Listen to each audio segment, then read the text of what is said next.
મહત્વના સમાચારોથી શરૂઆત કરીશું। સ્થાનિક સ્વરાજ્યની ચૂંટણી બાદ ભાજપની સેન્સ પ્રક્રિયાનો પ્રારંભ થયો છે। રાજ્યભરમાં ભાજપના નિરીક્ષકો દ્વારા સેન્સ પ્રક્રિયા શરૂ કરાઈ છે। આજથી 3 મે સુધી એટલે કે 3 દિવસ સેન્સની પ્રક્રિયા ચાલશે। ગાંધીનગર જિલ્લા અને તાલુકા પંચાયત માટે સેન્સ પ્રક્રિયા શરૂ થઈ છે। કલોલ અને દહેગામ નગરપાલિકા માટે પણ સેન્સ લેવામાં આવશે। પૂર્વ સાંસદ મોહન કુંડારિયાની હાજરીમાં સેન્સ પ્રક્રિયાનો પ્રારંભ થયો। ગાંધીનગરના એસપી રિઝોર્ટ ખાતે ભાજપના નિરીક્ષકોની બેઠક મળી। નિરીક્ષકો હોદ્દેદારોની પેનલ પ્રદેશ પાર્લામેન્ટરી બોર્ડને સોંપાશે। પાર્લામેન્ટરી બોર્ડ દ્વારા હોદ્દેદારોના નામ પર આખરી મહોર લાગશે।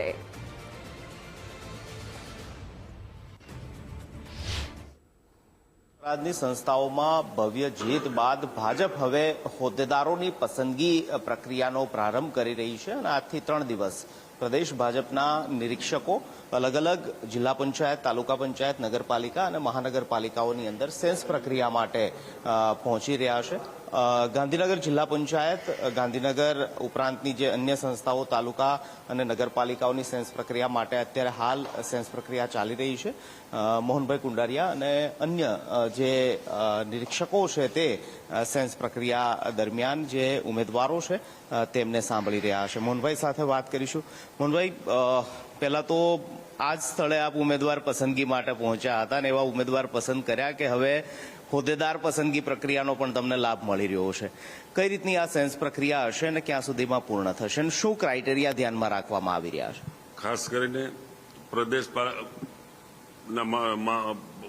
પ્રદેશના માધ્યમથી આખા ગુજરાતની અંદર અત્યારે પ્રક્રિયા શરૂ કરવામાં આવી છે। જેના ભાગરૂપે અમારી ટીમ, હું મોહન કુંડારિયા, મારી સાથે અમારા પ્રદેશના બક્ષીપંચ મોરચાના અધ્યક્ષ ભાઈ શ્રી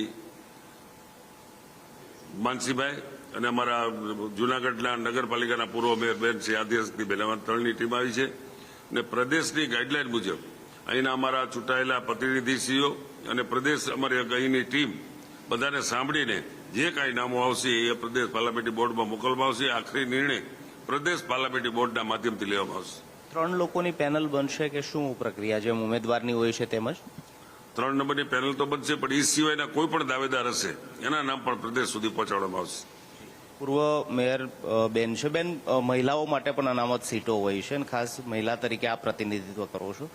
કઈ રીતે મહિલાઓ હોદ્દેદાર મેયર બને, કોઈ જગ્યાએ ડેપ્યુટી મેયર બને કે નગરપાલિકાના પ્રમુખ ઉપપ્રમુખ બને તે માટેની આ પ્રક્રિયાનો પ્રારંભ?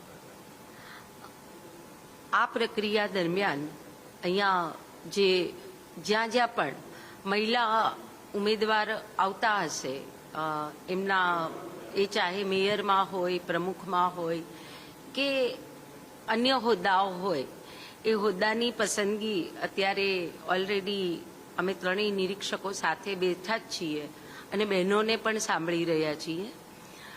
જે શીર્ષત્વ નેતૃત્વ છે માનનીય નરેન્દ્રભાઈનું, માનનીય ભૂપેન્દ્રભાઈનું, એ નેતૃત્વ અને સંગઠન એમાં આપ જોઈ શકો છો કે બહેનોને ખૂબ પ્રાધાન્ય આપવામાં આવ્યું છે।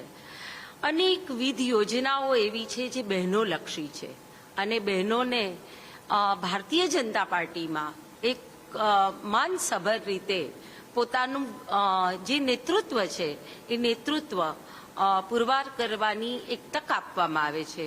ત્યારે હું એક બહેન તરીકે એવું કહીશ કે અહીંયા જે પણ બેન એ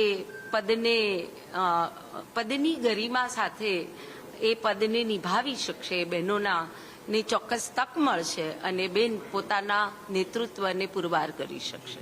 તો નિરીક્ષકો દ્વારા સેન્સ પ્રક્રિયા આ પ્રકારે ચાલી રહી છે અને ટૂંક સમયમાં જ્યારે પહેલું બોર્ડ મળશે ત્યારે મહાનગરપાલિકાની અંદર mayor, deputy mayor, standing chairman અને નગરપાલિકા, તાલુકા પંચાયત, જિલ્લા પંચાયતની અંદર પ્રમુખ ઉપપ્રમુખના નામો નક્કી કરવામાં આવશે।